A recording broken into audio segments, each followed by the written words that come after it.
કે ટેક્સ્ટબુક ની જ્યાં સુધી વાત હોય તો ટેક્સ્ટબુકમાં we have already completed 5 of the chapters. આજે આપણે શું કરવા જઈ રહ્યા છીએ તો આજના વિડિયોની અંદર તમારે સેકન્ડ ટેક્સ્ટબુક બી આવે છે and that is we call black book.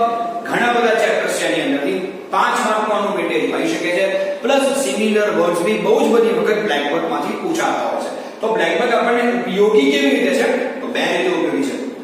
સૌથી પહેલા બ્લેક બોર્ડ માંથી આવશે તમને લોકોને માત્ર ને માત્ર એક વસ્તુ કે પેરેગ્રાફ પરથી સવાલ જવાબ અને નંબર 2 એ છે સિમિલર વર્ડ્સ. તો સિમ્પલ લોજિક ઇઝ ધીસ કે આખા ચેપ્ટર્સ ભણવા એના કરતા હોશિયારી એમાં જ છે કે જેમાં તમે આખો પેરેગ્રાફ જેટલા પણ ઇમ્પોર્ટન્ટ પેરેગ્રાફ્સ બ્લેક બોર્ડના છે એ ઇમ્પોર્ટન્ટ પેરેગ્રાફ ધ્યાનથી આરામથી સમજી લો અને જ્યારે તમે ઇમ્પોર્ટન્ટ પેરેગ્રાફ ધ્યાનથી આરામથી સમજી લો છો નીચેના ક્વેશ્ચન આન્સર્સ તમે બહુ શાંતિથી સમજી લો છો પતી ગઈ તમારી વાત. તમે બ્લેક બોર્ડમાં 100% સારામાં સારી રીતે માર્ક મેળવી શકશો. હું તો તમને 100% એટલું કહું જ છું કે ભાઈ જેટલા પણ પેરેગ્રાફ હવે આજના વિડિયોમાં હું લેવા જઈ રહ્યો છું બધા મોસ્ટ IMP વાળા છે અને આમાંથી કદાચ તમારો એકાદો પેરેગ્રાફ જો બોર્ડની એક્ઝામમાં આવી જાય તો મને થેન્ક યુ કહેવાનું ભૂલવાનું નહીં. ચલો સહેજ પણ વાર કર્યા વગર શરૂઆત કરીએ છીએ આજે આ વિડિયોની બ્લેક બુકના કોમ્પ્રિહેન્શન થી. Comprehension is equal to what તો કોમ્પ્રિહેન્શન ઇઝ ઇક્વલ ટુ આવી રીતે તમને કોઈ એક પેરેગ્રાફ આપેલો હશે નીચે ક્વેશ્ચન આન્સર્સ આપેલા હશે પણ સૌથી પહેલા એકવાર સિરિયસલી તમારે પેરેગ્રાફ સમજવાની જરૂર તો ખરી. Let me begin with that generalization. Okay, growing up with father in railways means moving often. Okay, હવે ધ્યાનથી જોજો. Okay, rainbow of friendship નામના લેસન માંથી તમને લોકોને આ પેરેગ્રાફ જોવા મળી જશે. Okay, પણ મેં તમને કીધું છે પ્રમાણે as promised to you કે જેટલા પણ તમને પૂછીશું એ બધા જ IMP વાળા પૂછવાના છે, નો ડાઉટ અબાઉટ ધેટ. તો જેટલા પણ પેરેગ્રાફ તમને બોર્ડ પર જોવા મળશે ફટાફટ હું એકવાર એની સમજૂતી તમને આપીશ પછી આપણે એના ક્વેશ્ચન આન્સર્સ લઈશું. અને યાદ રાખજો ભાઈ બોર્ડ માટે બધા જ અગત્યના તો છે અને બિલકુલ છે. તો જરા જુઓ અહીંયા. Okay, growing up with father in railways means moving often. એવું કહે છે કે ભાઈ મારા ફાધરની જોબ, અહીંયા લેખિકા છે નેરેટર છે જે રાઇટર છે અહીંયા આપણને એવું સમજાવે છે કે ભાઈ મારા ફાધરની જોબ રેલવેઝમાં હતી. રેલવેના કોઈ મોટા અધિકારી હશે અને એને કારણે બનતું તો શું તો એક જગ્યાએથી બીજી જગ્યાએ ત્રીજી જગ્યાએ એમના ફાધરની બદલી થયા કરતી હતી. This school in Bharuch was my 5th school. અને આજે ભરૂચની સ્કૂલમાં એમને એડમિશન લીધું છે.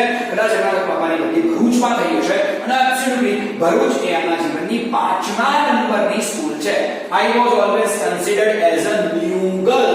Okay, હંમેશા કે જ્યારે તમે બહુ જ નાની ઉંમરમાં 5 સ્કૂલોના આંટા માર્યા હોય, 5 અલગ સ્કૂલ તમે બદલી નાખી હોય તો ઓબ્વિયસલી બધા લોકો સ્કૂલને એમને કયા નામથી ઓળખે છે? નવી છોકરી. New girl. હંમેશા લોકો આવું એમને કે once or twice I managed to make friends. Okay, ઘણી બધી વખત એમને ફ્રેન્ડ્સ બનાવવાની કોશિશ પણ કરી but before we could know each other I had to move to a different school again as a new girl. હજુ કે જો કોઈ જોડે મિત્રતા કેળવો અમારી મિત્રતા થોડીક ગહેરી બને પત્યું સત્યાનાશ. એમના પપ્પાની બદલી બીજા કોઈ શહેરમાં થાય પછી એમણે બધાએ બિસ્તરા પોટલા લઈને બીજા શહેરમાં જવાનું. સો સિમ્પલ ઇઝ ભાઈબંધી તો સત્યાનાશ કરી જાય. ભાઈબંધી જેમ જાણવી જોઈએ બોસ જય અને વીરુ ટાઈપની જે ફ્રેન્ડશિપ છે એવું લેખિકાના કેસમાં ક્યારેય બન્યું નહીં. એવી ખાસ ફ્રેન્ડશિપ એવા ક્લોઝ ફ્રેન્ડ એમના જીવનમાં બન્યા નથી. અને પાછું નવી સ્કૂલમાં જાવ તો ફરીથી કયું નામ મળે ભાઈ? નવી છોકરી. જોઈએ આગળ. Fine. Okay, as always my stomach ached with some unknown fear. My stomach ached. Okay, દર વખતે સ્કૂલમાં જવું આ વખતે એવું થયું કે ભરૂચની આ સ્કૂલમાં એમને નવું એડમિશન લીધું છે. પહેલો જ દિવસ કયું શું છે પહેલા જ દિવસે આપણા લેખિકા આપણા નેરેટર તો મોડા પહોંચ્યા છે. પહેલે જ દિવસે મોડા ચાલ્યું હશે યાર. ઓકે, પહેલે જ દિવસે તો મોડા પહોંચ્યા છે અને હવે એમના પેટમાં સેસેરમ દુખાવો. એવું નહીં કે પેટમાં દુખાવો થઈ ગયો છે રાતે છોલે ભટુરે ખાધા છે. ના એવું નથી પણ પેલું બીકના માર્યા. ઓકે, તો ઘણી બધી વખત બીકના માર્યા પેટમાં જે ગુડગુડ દુખાવો થવા લાગે કે પેલી ટાઈપનું ગુડગુડ નહીં કાયમ ચોનાવાળું ગુડગુડ લચા. ઓકે, તો ઓબ્વિયસલી જે ગુડગુડ પેટમાં થવા લાગે એ ફિઝિકલ આઉટકમ છે. દરનો એ ફિઝિકલ આઉટકમ છે. ઓકે, તો જ્યારે કોઈ માણસ બી જાય તો એને ફિઝિકલ આઉટકમમાં પેટમાં ગુડગુડ થાય એવું બને. તો અહીંયા પણ લેખિકા જોડે બી આવું જ બન્યું છે. I shivered. Shivered is equal to what? ધ્રુજવું જેને કહેવાય છે. I shivered and tried to hold back my tears. એ તો બિચારા રડુ થઈ ગયા હતા ક્લાસમાં એન્ટ્રી લેતા પહેલા. આવું તો કોઈ જગ્યાએ કોઈ સ્કૂલમાં એમની જો નતો, પણ આ લેટ થઈ ગયા ને પ્રોબ્લેમ ત્યાં ક્રિએટ થયો. Okay, 35 boys and girls started at me. Okay, લગભગ આમ જોવા જઈએ તો 35 જેટલા છોકરા છોકરીઓ ક્લાસરૂમમાં હતા. અને બધાની નજર માત્ર ને માત્ર એ ન્યુ ગર્લ, એ નવી છોકરી જે આપણી લેખિકા છે એમની તરફ હતી. Okay, I tried to keep my eyes on the floor to avoid strange looks. આના પરથી ક્વેશ્ચન બની શકે છે. હા ભાઈ, પેલો ફિઝિકલ આઉટકમ તો બિલકુલ ના ભૂલતા, જે પેટમાં દુખાવો થયો એ ફિઝિકલ આઉટકમ હતું ડરનું. એના પરથી ક્વેશ્ચન બની શકે છે. આ પણ મોટા ભાગે લેખિકા પોતાની નજર માત્ર ફ્લોર પર આવી અને ધીમે ધીમે ક્લાસમાં એન્ટ્રી લીધી. કેમ? એમણે ઉપર કેમ ના જોયું? Two avoid strange looks. કેમ? બધાને સમય વિચારે જોયું કે આ નવું પ્રાણી કઈ હોય. અમે 35 તો બેઠા છે, નવું પ્રાણી કઈ હોય. ઓકે, એટલે બધાને સમય વિચિત્ર નજરથી જોતા હતા. વિચિત્ર નજરને એવોઇડ કરવા એમણે નજર ક્યાં રાખી? ફ્લોર ઉપર રાખી. Then I saw a girl smiling like warm sunshine at me. क्या बात है. હવે જેવા થોડાક આગળ ગયા હશે, પહેલી બીજી બેન્ચ પર જ એક સરસ મજાની છોકરી હતી and she was smiling at her. Okay, આમ તો કોઈ નવી છોકરી કે નવો છોકરો ક્લાસમાં આવે, આપણે બહુ ખાસ કહીને બહુ ભાવ ન આપીએ, you know that well. Okay, કારણ કે આપણો બી દબદબો છે નહીં. ઓકે, પણ સિમ્પલ લોજિક ઇઝ કે આ જે છોકરી હતી કદાચ વધારે પડતી કાઇન્ડ હાર્ટેડ છે, એની સામે છે એમ સ્માઇલ કરવા લાગી. ઓકે, જે બીજાને સારું લાગે. she actually seemed to welcome. અને એવું કીધું કે કસમ સ્માઇલ આપીને એવો ફિઝિકલ જેસ્ચર્સ બનાવ્યા છે કે તમે મારી બેન્ચમાં બેસી શકો છો. When the teacher told me to sit next to Manisha, okay, હવે છોકરીનું નામ શું હતું ભાઈ? Manisha. When the teacher told me to sit next to Manisha, my frozen terror began to melt. હવે જે છોકરી જેમની લેખિકાની સામે સ્માઇલ આપતી હતી ને એ છોકરીનું નામ છે મનીષા. ઓકે, અને શિક્ષકે બી કીધું કે ઓ મનીષાની બાજુમાં જલ્દી બેસી જાઓ, મારે ભણાવવાનું શરૂ કરવું છે. સો સિમ્પલ રીઝન્સ. આપણે જેવું ઓનલાઈન નતું ચાલતું એ વખતે, તો એબ્સોલ્યુટલી એમનો ફ્રોઝન ટેરર બીગન ટુ બિલ્ડ. જે એમને મનમાં પેલી બીક ઘૂસી ગઈ હતી એ ધીમે ધીમે ફ્રોઝન ટેરર, જે ડરનો બરફ એમના મનમાં જામી ગયો હતો એ ધીમે ઓગળવાનો શરૂ થયો. ઓકે, જોજો જ્યારે બી આ પેરેગ્રાફ પૂછાય છે, આ એક હાર્ડેસ્ટમાં હાર્ડેસ્ટ, ડિફિકલ્ટમાં ડિફિકલ્ટ પેરેગ્રાફ છે. આના સવાલનો જવાબ આપવા 100% આવવું પડે. એટલે તો ડીએમ સર સૌથી પહેલા જ પેરેગ્રાફ લીધો છે. ચલો શરૂઆત કરીએ સવાલોથી. તો ચલો let's take the very first question. Okay, why has the narrator got the tag of a new girl? તમે ધ્યાનથી જોજો, એક ક્વેશ્ચન એવા છે કે તમે એવું ના વિચારતા તમારી ફિલોસોફી બદલી કાઢશે આ પેરેગ્રાફ કે બસ અમે તો ઉપરથી બેઠા જવાબો ઉઠાઈ લઈશું, બેઠા જવાબો નીચે મૂકી દઈશું અને લાવ મને મારા માર્ક આપી દો. ના, એવું દર વખતે બને નહીં. તમારી આ જ ફિલોસોફી બદલવા મેં આ પેરેગ્રાફથી શરૂઆત કરી છે કે why has the narrator got the tag of a new girl? કેમ નેરેટર એટલે જે લેખિકા છે, અહીંયા નેરેટર એક લેખિકા છે એક્ચ્યુઅલી. ઓકે, એનું નામ પાની છે. પાની. Okay, absolutely. અને એવું કહે છે કે ભાઈ એમને કેમ નવી ગર્લનો ખિતાબ હંમેશા મળતો આવ્યો છે. ચાલો ત્યારે જવાબ જોઈએ છે. ઓકે, ઉપરથી બેઠો નથી મળવાનો. જરા જો ધ નેરેટર, જો સવાલમાં હેઝ હોય તો જવાબમાં હેઝ આવે, નેચરલ ઘટના છે. The narrator has got the tag of a new girl because. કેમ? બીકોઝ. અને જવાબ સવાલ સાથે પૂછ્યો છે why. જો સવાલમાં why હોય તો જવાબમાં શું આવશે? બીકોઝ. તો જવાબમાં શું આવશે? બીકોઝ. કેમ? તો એનું કારણ એક જ છે કે I was considered a new girl. I had to fine. I had to move to different school again. Okay, તો અમે નવી ગર્લનો ટેગ કેમ બનાવ્યો હતો? તો બીકોઝ I. હવે જવાબમાં અહીંયા પડતા એનામાં શું આવ્યું છે? I. હવે નેરેટર પોતાની વાત કરે છે એટલે I બરાબર છે, પણ અહીંયા I નું તમે શું કરશો? She. Absolutely. તો she had to move to a different school very often. Very often શબ્દનો ઉલ્લેખ કોઈ જગ્યાએ નથી કર્યો, પણ વારે ઘડીએ સ્કૂલ બદલવી પડે છે. તો વારે ઘડીએનું ઇંગ્લિશ શું થાય? Very often. તો ધ્યાન રાખજો, જો આ પેરેગ્રાફ આવે છે તો why has the narrator got the tag of a new girl? જવાબ આ જ બનશે. The narrator has got the tag of a new girl because she had to move to a new school often. જઈએ બીજા question તરફ. જરા જુઓ. Okay, what is the physical outcome of fear? કીધું તું ને ભાઈ, પેટમાં ગુડગુડ, પેટમાં દુખાવો, તો ભાઈ આ ફિઝિકલ આઉટકમ બીકડા માર્યા કયું ફિઝિકલ આઉટકમ લેખિકા કે નેરેટર આપતા? જવાબ જરા ચેક કરી લઈએ છે આપણે લોકો. ઓકે, તો ચલો જવાબ કેવો બનશે કે હર સ્ટમક એકડ. અહીંયા તમને ખબર હોવી જોઈએ જે નેરેટર છે એ એક સ્ત્રી નેરેટર છે એટલે obviously okay she is an authoress I can say. okay, તો obviously her stomach શું લખશો અહીંયા? her stomach ached. obviously લખ્યું છે ને as always my stomach ached. my stomach ached. my એટલે તમારું પેટ દુખતું ને લેખિકાનું પેટ દુખતું ને તો my નું શું કરશો? her stomach આવી ગયું અને પછી શું છે? ached. તો her stomach ached. आज શું છે? ફિઝિકલ આઉટકમ છે ડરનો. ઓકે, તો હર સ્ટમક એક, બસ ખાલી વોટની જગ્યાએ શું લખશો? Her stomach ached is the physical outcome of fear. Excellent છે ને? એવું ના સમજતા કે આરામથી આપણે આને મેનેજ કરી શકીએ. હજુ ત્રીજો જુઓ ઓર મજા આવશે બોસ. ઓકે, ચાલો.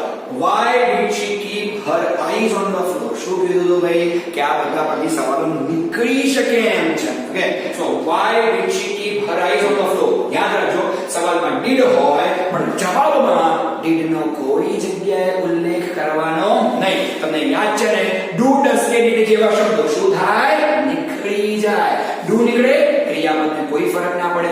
does નીકળે ક્રિયાપદને શું લાગે? s k es. અને did નીકળે ક્રિયાપદનું કેવું રૂપ આવશે? ભૂતકાળનું રૂપ આવશે. ચાલો જરા ચેક કરી લઈએ. so why did she keep her eyes on the floor? જવાબ છે લખેલા જુઓ. why છે જવાબમાં because આવશે. just have a look at the answer. તો she kept did નીકળી ગયો એટલે કેવું શું થશે? kept. તો she kept her eyes on the floor. જવાબની શરૂઆત સવાલમાંથી લગભગ બેઠો જવાબ છે અહીંયા. ઓકે, કે I try to keep my eyes on the floor to avoid strange looks. તો અહીંયા ખાલી શું આવશે? to avoid strange looks. જો જવાબમાં because ના હોય તો to પ્લસ ક્રિયાપદનું મૂળ રૂપ ચાલી શકે છે. જ્યારે બી વાંચિક ક્વેશ્ચન હોય તો because લો કાં તો to પ્લસ ક્રિયાપદનું મૂળ રૂપ લો. અહીંયા બિંદાસ to પ્લસ ક્રિયાપદનું મૂળ રૂપ આપેલું જ છે તો મહેનત કરવાની જરૂર નથી. she kept her eyes on the floor to avoid strange looks is the answer. જઈએ નંબર 4 ઉપર જરા જુઓ. fine. the smile of a girl seemed like sunshine to her because લો બોલો આપો જવાબ બતાવો શોધો ભાઈ પેરેગ્રાફ પર શોધી બતાવો મને આ જવાબ. ઘણી બધી વખત તમારા મગજમાં એવી મેન્ટાલિટી હોય છે કે પેરેગ્રાફ વાળા જવાબ તો મને બહુ સારા આવડે કારણ કે બેઠે બેઠો તો લખી નાખું. હું તો મહેનત ના કરું, હું તો પ્રેક્ટિસ ના કરું. અલ્યા ભાઈ પ્રેક્ટિસ કરો. 10મું ધોરણ છે, બ્લેક બક છે, ફસાઈ જશો. 5 માર્કનું વેટેજ છે ભાઈ આનું. થોડા માર્ક મૂકી શકાય. તો ધ્યાનથી જરા જુઓ કે the smile of a girl seemed like sunshine to her. Okay, જવાબ જરા ચેક કરો. ત્યાં સુધી સવાલ બતાવી દઉં તમને લોકોને. સવાલ શું કહે છે કે ભાઈ ગર્લ જે કે પણ છે એની જે સ્માઈલ હતી એ બિલકુલ સનશાઇન જેવી કેમ લાગતી હતી એને નેરેટરને. તો જરા જવાબ કાઢો. ઇનકો સુયો જવાબ है narration. the smile of a girl seemed like sunshine to her because she actually seemed to welcome her. actually she actually seemed to welcome me. માં narrator પ્રમાણે મીનું શું કરશો? her actually came and smile and sunshine જેવી લાગી. તો actually એ smile દ્વારા મનીષા એ જે છોકરી છે એ લેખિકાને પોતાની જોડે બેસવા માટે બોલાવતી હતી, વેલકમ કરતી હતી. that was the answer કે she actually seemed to welcome her. જઈએ નંબર 5 ઉપર. frozen terror began to melt means અત્યારથી જ આ વસ્તુ લખી રાખો કે જો બોર્ડમાં આ પેરેગ્રાફ આવે છે તો સાહેબ આ સવાલ છે બિલકુલ છે. જાતે જ આનો જવાબ લખવાનો છે અને હું તો તમને એવી સલાહ આપીશ કે આ જવાબ મોઢે કરી નાખો. that would be better for you. ચલો જરા જવાબ જોઈએ છે. ઓકે, સવાલ શું હતો? frozen terror began to melt means કે મારી બીક ધીમે ધીમે ઓગળવા લાગી. એનો મતલબ અહીંયા શું કહેવા માંગે છે? એનો મતલબ છે frozen terror began to melt means her fear had gone. સમજો અહીંયા had gone શબ્દનો પ્રયોગ કરવો પડે ફરજિયાત. તો her fear had gone away and she was relaxed. કે ભાઈ એનો બીક હવે જતી રહી હતી અને હવે બિલકુલ કેવી થઈ ગઈ હતી? રિલેક્સ. ઓકે, આ જવાબ પેરેગ્રાફમાં તમને ક્યાંય નથી મળવાનો. તમારે જાતે જ આને મોઢે કરવું પડે. ઓકે, નો ડાઉટ આ વિડિયોની નીચે હું એક પીડીએફ જરૂરથી શેર કરીશ જેથી કરીને તમને લોકોને આ પેરેગ્રાફ જો બોર્ડમાં પૂછાય છે તો કોઈ પણ જગ્યાએ સહેજ પણ તકલીફ આવે નહીં. ચલો થોડા ઓર આગળ વધીએ કે પેરેગ્રાફ ફાઇન. A warrior, ધ્યાનથી જરા ચેક કરજો. A warrior killed his master. He repented immediately. Repented નું ગુજરાતી થાય છે તરત પછતાવો થવો. Immediately ને તરત જ. ઓકે. હવે ઘણી બધી વખત એવું છે કે ગુસ્સો એક એવી વસ્તુ છે કે ઘણી બધી વખત ગુસ્સો આવી જાય અને ગુસ્સામાં આપણે પણ ગુસ્સામાં આવીને ઘણા બધા કામો કરી નાખતા હોઈએ છીએ. ઘણી વાર બહુ વધારે પડતો ગુસ્સો કરીને આપણા મા-બાપનું અપમાન કરી નાખીએ છીએ. ખરેખર એવું ન કરવું જોઈએ. ગુસ્સો કર્યા પછી આપણને બી ઘણી બધી વખત એવું થાય છે કે ના કરી હોય તો સારું થાય. But sometimes it happens. You can understand that. Okay. તો obviously અહીંયા એક વોરિયર જોડે શું બન્યું છે? તો અહીંયા એક વોરિયર જોડે એવું બન્યું છે એને ગુસ્સો આવ્યો અને એને કર્યું શું? તો એનો જે માલિક હતો એના માલિકને એને મારી નાખ્યો. He repented immediately. તરત એને આ વસ્તુનો પછતાવો થતો પણ અપછતાય કાતો. Okay. But the deed એટલે કાર્ય. Do જે કંઈ પણ છે એનું નામ છે deed. Okay. But the deed was done and he knew that if he was caught he would be put to that, so he ran away. હવે વોરિયરને ખબર હતી કે એનો માલિક બહુ મોટો માણસ છે. Okay right. કોઈ રાજા થશે, વોરિયરનો માલિક રાજા છે, એને ખબર પડી ગઈ કે જો વૃદ્ધિ ગુસ્સામાં આવીને આવેશમાં મેં મારા માલિકને મારી તો નાખ્યા છે, કામ તો મેં ખોટું કર્યું છે, પણ જો બોસ હવે હું પકડાઈ ગયો તો મારી તો ખેર નથી, લોકો મને મારી નાખશે. No doubt about that. So that's why he decided કે મારે હવે અહીંથી ભાગવું છે. ભાગવું is equal to ran away. ran away no similar બી હું તમને કહ્યું, પૂછાય ના પૂછાય પછીની વાત છે પણ આપણને ખબર હોવી જોઈએ. That is escape. ચલો થોડા આગળ જઈએ. He reached a remote is equal to far. આ બધા સિમિલર તમે જોજો, તમને બહુ બધી જગ્યાએ જોવા મળશે. ran away, escaped, remote, far away, જે દૂરનું ગામ છે તે. Okay. He reached a remote village that was separated from the rest of the world by a mountain. The murderer decided to repent for his sin એટલે પાપ, by single-handedly cutting the road through the mountain to connect the village with the rest of the world. સહેજ વધારે વાંચું પણ સમજાવવા માંગુ છું. બને છે એક્ચ્યુઅલી આ પ્રકારે કે એ વોરિયર ભાગીને એવા ગામમાં જતો હોય છે જ્યાં પહોંચવું લગભગ અશક્ય છે. કેમ? કારણ કે એ ગામની આગળ જે એટલો મોટો પહાડ છે, એ પહાડની પાછળ ગામ હોય એવું કોઈના માન્યામાં પણ આવે એવું નથી. એકદમ નાનકડું ગામ છે, અહીંયા આગળ બહુ જ મોટો પહાડ છે અને રેસ્ટ ઓફ ધ વર્લ્ડ બાકીની દુનિયાથી આ ગામ સાવ વિખૂરું પડી ગયું છે just because of that mountain. કારણ કે માઉન્ટેનની પાછળ ગામ હોય એવું કોઈને સપનામાં પણ વિચાર આવે એવો છે નહીં. બસ વોરિયર તો એક્સિડન્ટલી ત્યાં પહોંચી ગયો છે.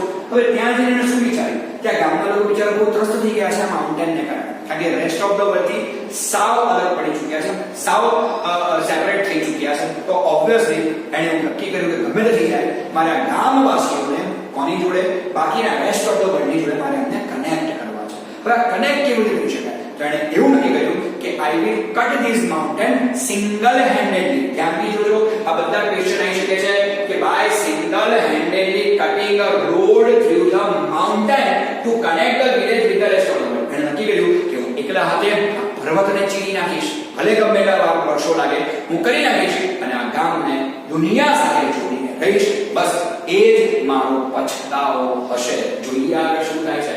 He worked from dawn to dusk. યાદ રાખજો, dawn to dusk, morning to evening. તમે જુઓ ત્રણ સિમિલર વર્ડ્સ મેં તમને આપી રહ્યા છે. dawn to dusk, obviously morning to evening that we can say. Okay. And in 4 years he had made halfway into the mountain. અને લગભગ 4 વર્ષનો સમય ગયો અને અડધો માઉન્ટેન તો ખોદી બી નાખ્યો. જોઈએ. One morning when he was hard at work in the tunnel, a young man called out to him to come out. He was the son of the man who was murdered. He wanted revenge. Revenge એટલે બદલો લ્યો. Okay. અચાનક 4 વર્ષ પછી જ્યારે બહુ જ કામ કરતો ટનલની અંદર, કારણ કે અડધો પહાડને ખોદીને રાખ્યો છે, ટનલ જેવું એને બનાવી દીધું છે, અચાનક જ કોઈ વ્યક્તિ ત્યાં આવે છે અને સખત ગુસ્સાથી એને બહાર બોલાવે છે. એ બહાર જઈને જુએ છે તો એ છે પેલા માસ્ટરનો સન કે જેનું મર્ડર પહેલા આજથી 4 વર્ષ પહેલા કર્યું હતું. Okay, I deserve to die, said the former warrior. Kill me by all means, but wait until I have completed this study. Okay, એટલે હા હું 100% મારો વાંક છે. ઓકે, પણ જ્યાં સુધી બને ત્યાં સુધી, ઓકે, જ્યાં સુધી બને ત્યાં સુધી મને માફ કરવે, કારણ કે મારે આ ટર્ન પૂરી કરવી છે કોઈ પણ હિસાબે. ઓકે, સવાલ જવાબ લેતા પહેલા જરા શરૂ કરીએ પહેલા સવાલ. પહેલો જ ક્વેશ્ચન છે, why did the warrior repent? Warrior ને કઈ બાબતથી પછતાવો થયો? હવે ધ્યાનથી રાખજો કે સવાલમાં શું આપ્યું છે? did જવાબમાં આપણે did જવાબ બાજુ નીકળી જશે. ક્રિયાપદનું કેવું રૂપ આવશે? ભૂતકાળનું રૂપ. ઓકે, અને સવાલમાં why છે તો જવાબમાં because અથવા to તો જોઈએ જ. ચાલો શરૂઆત કરીએ જવાબથી. just have a look at the answer. જેનો આન્સર જુઓ. The warrior repented. Date નીકળી જાય repent નો શબ્દ છે repented. The warrior repented because he killed his master. અહીંયા તમે had killed કરો તો વધારે સારું રહેશે, પણ જવાબ દો he killed his master ચાલી જશે. કેમ એને પછતાવો તો warrior killed his master. અહીંયા a warrior ની જગ્યાએ શું પડશે he, કારણ કે વાક્યની શરૂઆતમાં આપણે the warrior લખ્યું છે એટલા માટે. તો જવાબ so simple is the warrior repented because he killed his master. ચલો સવાલ નંબર 2 પર જઈએ છીએ. why did he run away?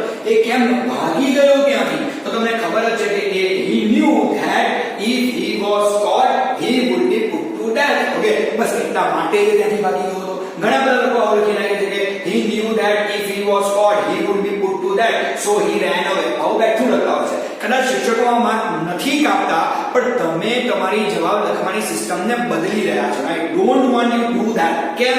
Reason છે બચ્ચા. સવાલમાં why છે, જવાબમાં because લખવું વધારે અનુકૂળ ગણાય. જરા જુઓ આપણે જવાબ કેવી રીતે લખીશું તો આપણો જવાબ તો 100% આવશે કે he ran away because. તમે જોઈ લીધું he ran away because. કેમ ભાગી ગયો તો he ran away. ડીડ નીકળી જાય run away નું શું થશે ran away. તો he ran away because he knew that if he was caught he would be put to death. if he was caught he would be put to death. કે ભાઈ એને મારી નાખવામાં આવશે જો એ પકડાઈ ગયો તો એ બીકથી ત્યાંથી ભાગી ગયો તો. ચલો જઈએ સવાલ નંબર 3 ની ઉપર.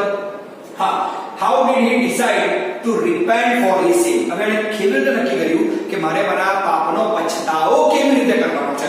ઓલવેઝ રિમેમ્બર કે જો સવાલમાં how નામનો શબ્દ છે તો જવાબમાં by આવવું જોઈએ. by આવવું જોઈએ. હવે જ્યારે આપણે પેરેગ્રાફ વાંચતા હતા ત્યારે એક સવાલ કે એક લાઈન એવી હતી જેમાં by હતું. ઓકે, જેમ કે જુઓ શું છે by single handedly cutting a road. Okay, by single handedly cutting a road. બસ આ જ જવાબ છે. ખાલી જોઈએ જવાબ લખવાની સ્ટાઇલ કેવી છે. just have a look at the answer. જવાબની શરૂઆત સવાલમાંથી કરવી એ much better રહેશે. તો he decided. કેમ decided? કારણ કે did નામનો શબ્દ નીકળી જાય છે. તો he decided to repent for his sin. he decided to repent for his sin. આ માત્ર ને માત્ર શું છે ભાઈ આપણો સવાલ જ છે. પર સીધો by થી વાક્ય જોડી દઈએ. by single handedly cutting road through the mountain to connect the village with the rest of the world. so simple કે હું એકલા હાથે આખો પહાડ તોડી નાખીશ કે ટનલ બનાવી દઈશ કે ખોદી નાખીશ અને આ ગામને રેસ્ટ ઓફ ધ વર્લ્ડ બાકીના દુનિયા સાથે કનેક્ટ કરીશ. આ જ મારો પછતાવો છે. તો યાદ રાખો કે ઘણી બધી વખત હાઉ હોય તો by આવે. અને નાનકડી બાબત યાદ રાખવાથી તમે પૂરા માર્ક મેળવી શકો છો. ઓકે, ચાલી શરૂઆત કરીએ છીએ કે what was the result of warriors hard work of 4 years? what was the result of warriors hard work of 4 years? કે વોરિયરે 4 વર્ષ સખત પરિશ્રમ કર્યો છે, એનું પરિણામ એને શું મળ્યું છે? just have a look at that. તમને ખબર છે ને એને half of the tunnel ખોદી નાખી હતી. ઓકે, તો in 4 years he had made halfway into the mountain. that was the result of warriors hard work. હવે એક્ચ્યુઅલી જરા જોજો અહીંયાથી મેં લગભગ જવાબ તો બેઠો લીધો છે. in 4 years he had, ખાલી અહીંયા એની જગ્યાએ આપણે શું કર્યું છે he had. તો in 4 years he had made halfway into the mountain. halfway into the mountain. ત્યાં સુધી તમે પરફેક્ટ જ લઈ રહ્યા છો. બસ ખાલી અહીંયા આગળ શું કરવાનું છે? that was the result of the warriors hard work. કે ભાઈ આ જ વોરિયરનું હાર્ડ વર્ક હતું. હજુ બી તમને કહું છું કે પેરેગ્રાફમાંથી બેઠો આન્સર મળી જાય એટલે એવું ન સમજતા કે મને બધું આવડી ગયું છે. ના, અહીંયા એક્સ્ટ્રા શું લખવું પડ્યું? that was the result of the warriors hard work. આવું એક્સ્ટ્રા લખવું પડે જો તમે સારી ઇમ્પ્રેશન કે સારા માર્ક મેળવવા માંગો છો તો. ચાલો થોડા આગળ નીકળીએ છીએ. Number 5, what did the warrior request the young man? અને શું રિક્વેસ્ટ કરી? જો ઇન્ડાયરેક્ટ સ્પીચના નિયમોથી તમે પરિચિત હો, જે 9th સ્ટાન્ડર્ડ તમે શીખી જ ચૂક્યા છો. ઓકે, 10th માં પણ છે, 11th માં છે, 12th માં બી છે, એટલે એ તો તમારો પીછો છોડવાની નથી. પણ એનીવેઝ તમે આ વખત પર ધ્યાન રાખો તો that would be great. Okay, જે રિક્વેસ્ટ મૂકો છો તો જવાબમાં 2 પ્લસ કરી આપવાનું વધુ યોગ્ય ગણશે. તો just have a look at the answer. Okay, the warrior requested the young man. the warrior requested the young man to. Okay, શું આવશે ભાઈ? to. અહીંયા બટ પ્લેસ કર્યું છે wait. ઓકે, તો અહીંયા શું બટ ની જગ્યાએ to wait until he. અહીંયા I લખ્યું છે આઈમાં વોલિયર પ્રમાણે શું આવશે he have નું શું થશે had complete indirect speech તો to wait until he had completed that tunnel this નું શું થાય that બધા જ indirect speech ના નિયમો તો જવાબ શું કરે છે the warrior requested the young man to wait until he had completed the tunnel so that was all about paragraph number 2 ચલો ફટાફટ જઈએ છે પેરેગ્રાફ નંબર 3 ની તરફ પેરેગ્રાફ નંબર 3 તમારી ટેક્સ્ટબુક નું સૌથી પહેલો લેસન અને જે લેસન પર ત્યાં ટેક્સ્ટબુક નું નામ લખાયું છે that is what we call black book bus black book તમારું જે કઈ છે એમાંથી જ આ પેરેગ્રાફ લીધો છે ક્વેશ્ચન આન્સર લીધા પહેલા ક્વિક પેરેગ્રાફ ધ્યાનથી સમજી લઈએ the black book એટલે કાળિયા is equal to deer એક પ્રકારનું હરણ બ્લેક બક ને વધારે સારી રીતે ઓળખો તો આ એ જ બ્લેક બક છે કે જેનો શિકાર સલમાન ખાને કર્યો હતો અને એના પર આપવામાં બહુ ગંભીર કેસ ચાલી રહ્યો છે તો આજે આ સમજવું ત્યારે તમને આઈડિયા આવશે કે એક કાળિયાનો શિકાર કરવો કેટલી ગંભીર બાબત હોઈ શકે છે the black buck is also known as krishna jinka in telugu language જે બ્લેક બક છે એને આપણે કૃષ્ણા જિંકા કહેવામાં આવે છે કઈ ભાષામાં તેલુગુ ભાષામાં ઓકે કદાચ એવું બની જાય કે તમારી બોર્ડની પરીક્ષામાં બ્લેક બકમાંથી જ પેરેગ્રાફ પૂછાય તો હું તમને આમાં થોડુંક વધારે અટેન્શન રાખવાનું કહીશ પ્રમાણમાં સહેલા ક્વેશ્ચન આન્સર છે પણ જોવા તો જરૂરથી પડે જરા જુઓ okay in Telugu language it has been declared the state animal of Andhra Pradesh એ આંધ્ર પ્રદેશ શું છે બેટા સ્ટેટ એનિમલ છે other local names for the species species એટલે પ્રજાતિ include કાલા હિરણ સાસી એરલાઈમાન krishnamriga in Kannada and Kalvit in Marathi okay તો અહીંયા અલગ અલગ ભાષાઓમાં કયા અલગ અલગ નામો આ કાળિયાને અથવા બ્લેક બક ને આપેલા છે અહીંયા તમને દેખાડ્યું છે according to the Indian mythology is equal to belief mythology is equal to what belief સમાનાર્થી શબ્દ છે કામ લાગે એવો છે always remember this okay so according to Indian mythology black buck or krishna jinka is considered as the vehicle of goddess moon કદાચ textbook માં God આપ્યું છે પણ અહીંયા goddess moon જ આવવું જોઈએ કહેવાનો મીનિંગ એક્ઝેક્ટલી આ છે કે એ ચંદ્રનું વાહન છે એવું આપણી માઇથોલોજીઓમાં આપણા ધર્મશાસ્ત્રોમાં લખ્યું છે according to Garuda Purana Krishna Jinka brings prosperity in the areas where they live. ગરુડ પુરાણ એવું કહે છે કે જે એરિયામાં આ કાળિયા બ્લેક બક કૃષ્ણા જીંકા રહેતા હોય એ એરિયામાં પ્રોસ્પેરિટી સમૃદ્ધિ લાવવાનું કામ કરે છે ઓકે તો જે પ્રાણી આપણી માઇથોલોજી પર ધર્મગ્રંથો સાથે જોડાયેલું છે જે આંધ્રપ્રદેશનું સ્ટેટ એનિમલ છે જેના આટલા બધા પ્રદેશોમાં અલગ અલગ પ્રકારના નામથી જેને ઓળખાય છે એનો શિકાર સલમાન ખાને કર્યો છે માફી યોગ્ય કામ તો નથી બાકી બધું કોર્ટ પર નિર્ભર છે ચાલો શરૂઆત કરીએ છીએ question number 1 okay what is the black buck cold in Telugu લેંગ્વેજમાં બ્લેક બક કયા નામથી ઓળખાય કેટલો ઈઝી જવાબ છે કૃષ્ણા જીંકા જવાબની શરૂઆત શેમાંથી કરશો સવાલમાં just have a look over here yeah the black buck is called Krishna jinka in Telugu કેટલું easy the black buck is called Krishna jinka in Telugu જઈએ નંબર 2 પર ઓકે આના ક્વેશ્ચન આન્સર થોડા ઈઝી જ રહેશે ઓકે ક્વેશ્ચન નંબર 2 પર which state has declared the black buck as its state animal કયું રાજ્ય છે કે જેને બ્લેક બક ને પોતાનું રાજ્ય પ્રાણીનો દરજ્જો આપ્યો છે ઓકે અહીંયાનું સ્ટેટ એનિમલ તમને થાય છે ગુજરાતનું શું છે ભાઈ ગુજરાતનું સ્ટેટ એનિમલ લાયન છે લાયન ઓકે અચ્છા which state છે બસ સ્ટેટની જગ્યાએ લખેલું સ્ટેટનું નામ યાદ છે ને કયું સ્ટેટ છે આંધ્ર પ્રદેશ તો which સ્ટેટની જગ્યાએ આંધ્ર પ્રદેશ લેલું બાકીનો જવાબ એમને યાદ રાખો જુઓ સ્ક્રીન પર જવાબ ઓકે તો સિમ્પલ આંધ્ર પ્રદેશ which સ્ટેટની જગ્યાએ Andhra Pradesh has been declared the black buck as its state animal કશું જ બહુ ખાસ કરવાનું નથી which સ્ટેટની જગ્યાએ ખાલી આંધ્ર પ્રદેશ બાકીનો જવાબ એમનો એમ જ છે number 3 what does the Garud Puran say about the black buck Garuda Purana black buck એટલે કે કૃષ્ણા જીંકા વિશે શું કહે છે ઓકે સિમ્પલ લોજિક ઇઝ જવાબમાં ડઝ છે એટલે જવાબમાં જ્યારે ડઝ નીકળી જાય ત્યારે શું લાગશે ક્રિયાપદને એસ્કેપ es લાગશે અને શું કહે છે કે કૃષ્ણા જીંકા એટલે શું black buck brings prosperity in the areas where they live કેટલું ઈઝી છે ચલો ફટાક દઈને જવાબ ચેક કરો okay according to the Garud Puran જો કદાચ તમને યાદ હોય સવાલમાં according to હોય તો જવાબની શરૂઆત તમારે according થી જ કરવી જોઈએ મેં નોન વર્બલ ટેક્સ્ટમાં આ બધી વસ્તુઓનો ઉલ્લેખ કર્યો જરૂર છે. મારો વિડિયો ના જોયો હોય તો ખરેખર ડિટેલમાં જુઓ. ઓકે, અકોર્ડિંગ ટુ ધ ગરુડ પુરાણ કૃષ્ણા ઝિંકા, તમે કૃષ્ણા ઝિંકાની જગ્યાએ બ્લેક બક લખશો તો બી ચાલશે. Krishna ઝિંકા brings prosperity in the areas where they live. ચાલો છેલ્લા ક્વેશ્ચન પર નંબર છે, બીજા ક્વેશ્ચન પર નંબર 4 પર જઈએ છીએ. What does the Indian mythology say about the black buck? Indian mythology શું કહે છે? Black buck or Krishna Jinka is considered as the vehicle of goddess moon. Okay, આપણી Indian mythology આપણને એવું કહે છે કે Krishna Jinka એટલે કે black buck શું છે ભાઈ? તો એ માત્ર ને માત્ર goddess moon નું એક સવારી છે એવું કહેવામાં આવે છે. Just have a look at the answer. Does છે, does અને ક્રિયા એટલે સેનું શું થશે? says. ક્રિયાપદ શું લાગશે? s કે es લાગશે. અહીંયા આપણે ઉપર જેવું કહીએ છે કે according to the Indian mythology, the black buck is the vehicle of goddess moon. The black buck is the vehicle of goddess moon. કે એ moon ચંદ્રનું એક વાહન છે એવું કહી શકાય. અને સૌથી છેલ્લા ક્વેશ્ચન પર જઈએ છે. આજના વિડિયોનો પર સૌથી છેલ્લો ક્વેશ્ચન આજ રહેશે.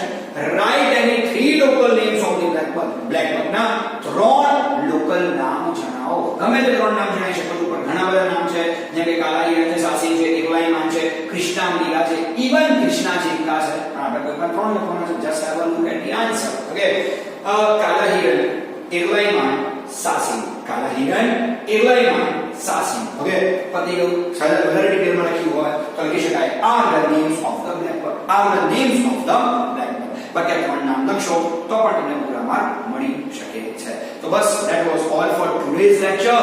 કદાચ તમને આ લેક્ચર વધારે યુઝફુલ રહ્યો છે. till then dear, signing off. Thank you.